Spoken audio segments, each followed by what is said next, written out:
Assalamualaikum warahmatullahi wabarakatuh. Salam dan bahagia Bapak dan Ibu guru hebat. Perkenalkan, nama saya Adhar, asal dari SD 11 Wargadi, Kabupaten Muna Barat, Provinsi Sulawesi Tenggara. Alhamdulillah, kali ini saya akan membawakan materi singkat tentang tips untuk berpikir kritis dan penyelesaian masalah sebagai wujud aksi nyata saya pada platform Merdeka Belajar Mandiri. Adapun tujuan dari video ini adalah yang pertama, apa sebenarnya itu berpikir kritis. Yang kedua, bagaimana cara berpikir kritis. Yang ketiga, bagaimana mengembangkan kemampuan berpikir kritis. Yang keempat, apa manfaat berpikir kritis. Bapak dan Ibu guru hebat, apa itu berpikir kritis? Berpikir kritis adalah suatu kemampuan untuk berpikir dengan rasional dan tertata yang bertujuan untuk memahami hubungan antara ide atau fakta. Pemikiran kritis merupakan suatu yang bisa membantu kita dalam menentukan apa yang kita percayai. Bapak dan Ibu guru hebat, selanjutnya, apa manfaat dari berpikir kritis? Manfaat berpikir kritis salah satunya adalah melihat masalah dari berbagai sudut pandang dan perspektif. Selanjutnya, kita mampu mandiri dalam menghadapi segala bentuk persoalan yang kita hadapi. Selanjutnya, kita bisa menemukan ide atau peluang baru.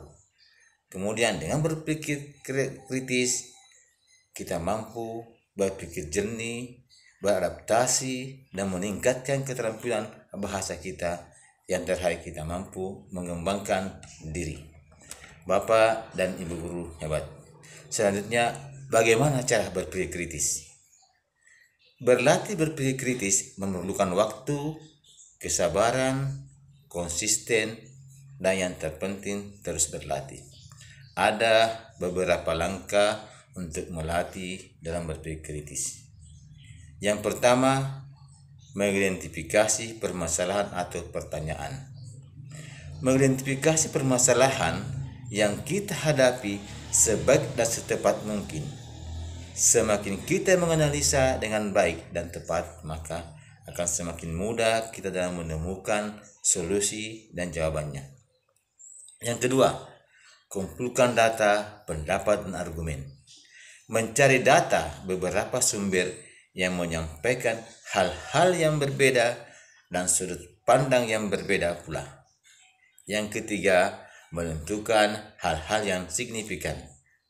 Kita misalkan saja hal apa yang penting atau apakah jawaban yang kita temukan sudah cukup, yang pasti apakah jawaban yang kita temukan relevan dengan masalah yang sedang kita hadapi. Yang keempat, membuat keputusan untuk mencapai kesimpulan. Kita mengidentifikasi beberapa kesimpulan yang telah kita temukan dan tentukan mana yang paling cukup terdukung, menimbang pro dan kontra yang kemungkinan yang ada hubungannya dengan permasalahan yang ada.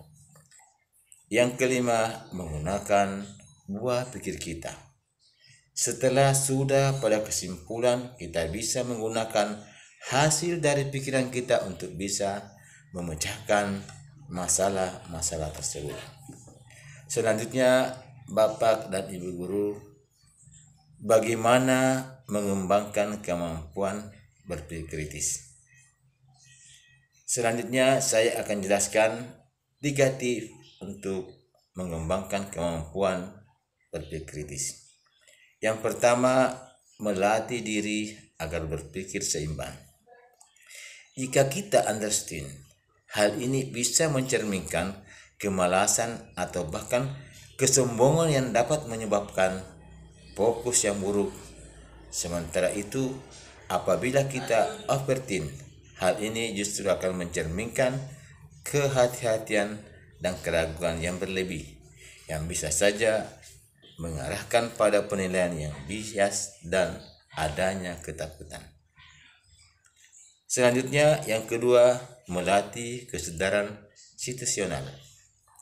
Kita harus mengembangkan kemampuan yang kita miliki untuk bisa memahami hubungan ataupun relevansi dalam suatu masalah yang ada. Mulai latih diri kita untuk mengembangkan rasa membandingkan yang baik dalam mengevaluasi situasi, baik secara tertulis maupun secara praktis. Yang terakhir, berfokus pada tujuan dan hasil. Melatih diri kita agar terus berfokus pada hal-hal yang ingin kita capai. Kita sebisa mungkin mencari cara agar kita tidak terganggu oleh hal-hal yang tidak ada hubungannya dengan tujuan yang kita ingin capai. Bapak dan Ibu hebat, demikian apa yang dapat saya sampaikan. Salam bahagia. Assalamualaikum warahmatullahi wabarakatuh.